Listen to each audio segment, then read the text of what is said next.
Oke, ini hari kelima belajar market structure, akan tetapi baru ada 4 pembelajaran karena hari keempatnya gua nggak sempet bikin video, capean tidur seharian jadi nggak sempet bikin video. Oke, ku ulangi lagi bahwa di sini pemula belajar dari nol, mengajak kalian belajar bersama, bukan mengajari. Jika kalian ada request atau enggak kalian ada masukan, bisa banget kalian tulis di kolom komentar gitu. Oke, langsung aja ke materinya. Sebelum masuk materi, aku tulis satu gambar aja dulu ya, biar gampang ngejelasinnya.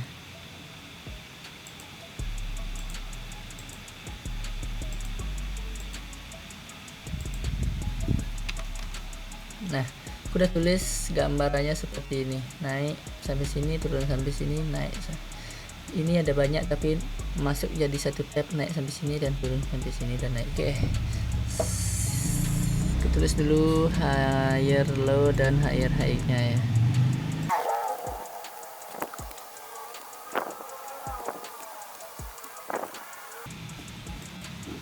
Oke, kita tulis ini yang namanya major trend ya. Apa itu major trend? Trend utama. Terus itu ada juga minor trend atau secondary trend. Oke, kapan-kapan juga buat video itu ya, jika ada masuk pembelajaran ke sana nanti buat video apa itu major trend, minor trend. Oke, sekarang bahas ini ada low dari pertama, low yang pertama. Terus itu ada penaikan harga dan membuat higher high. Oke, seperti penjelasan kemarin, higher high yang valid itu harus menembus dari pullback terakhir. Nah, ini ada pullback, maka dan ditembus sampai sini, maka bisa disebut higher high yang valid. Nah,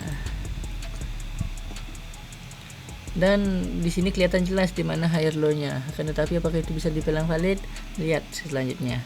Higher low di sini.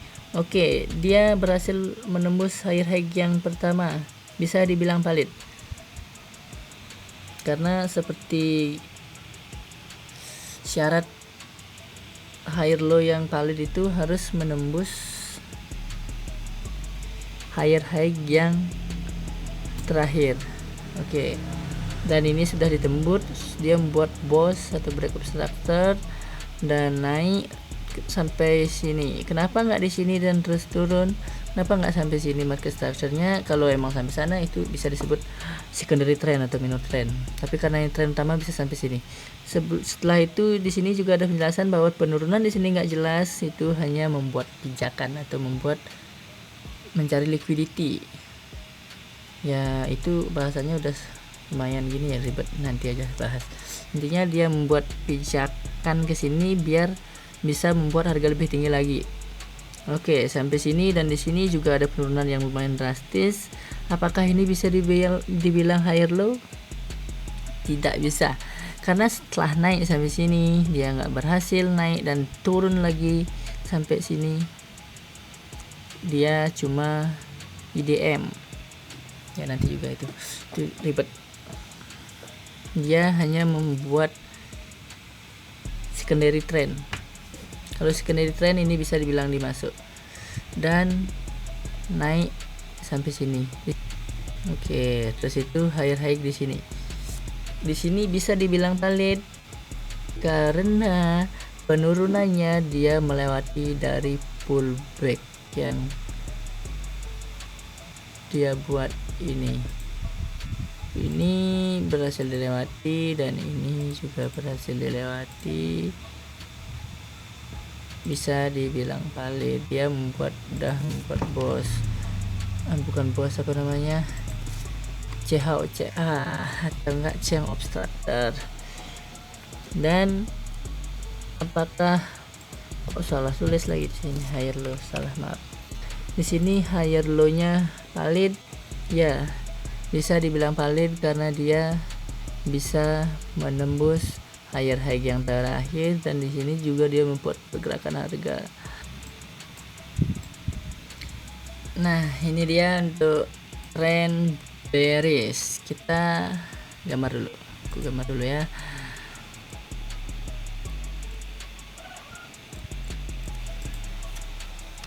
Nah, ini gambarannya seperti ini. Ini untuk major trend.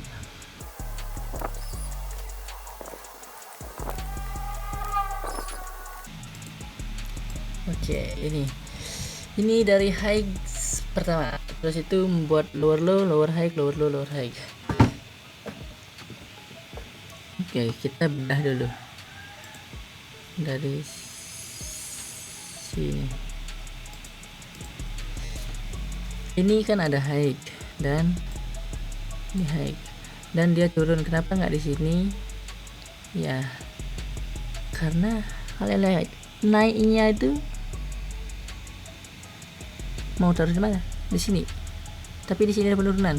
Itu namanya secondary trend. Karena ini tren utama, jadinya tak bisa ini dimasukkan ke tren utama. Dia masuk ke secondary. Oke, terus turun. Dia juga nggak memenuhi syarat kalau dipakai buat masuk ke market structure. Dia turun membuat liquidity di sini, volatilitas dan membentuk lower low dan lower low. Oke, di sini ada lower low. Lower low ini valid ya, valid. Dia menembus pullback. Dari pullback ini juga ditembus dan dia juga membuat pullback. Oke, masuk ke lower high. Lower high-nya ini apakah valid? Enggak, kita lihat dulu.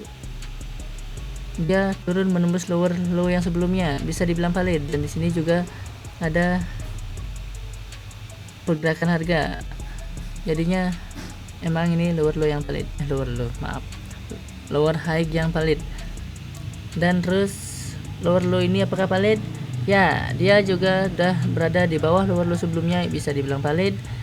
Dan kita lihat naik, apakah dia bisa mencapai dari pullback sebelumnya atau menembus pullback dari penurunan harga sebelumnya. Ya, dia bisa menembus. Ini ditembus, ya. Bisa dibilang lower low yang valid. Dan lower high ini apakah valid? Ya, kita lihat chartnya di sini, dia bisa menembus lower low sebelumnya dan juga ada pergerakan harga, bisa dibilang valid. Oke, itu aja sih untuk materi kali ini. Dan ini untuk konsolidasi ya, konsolidasi atau sideways.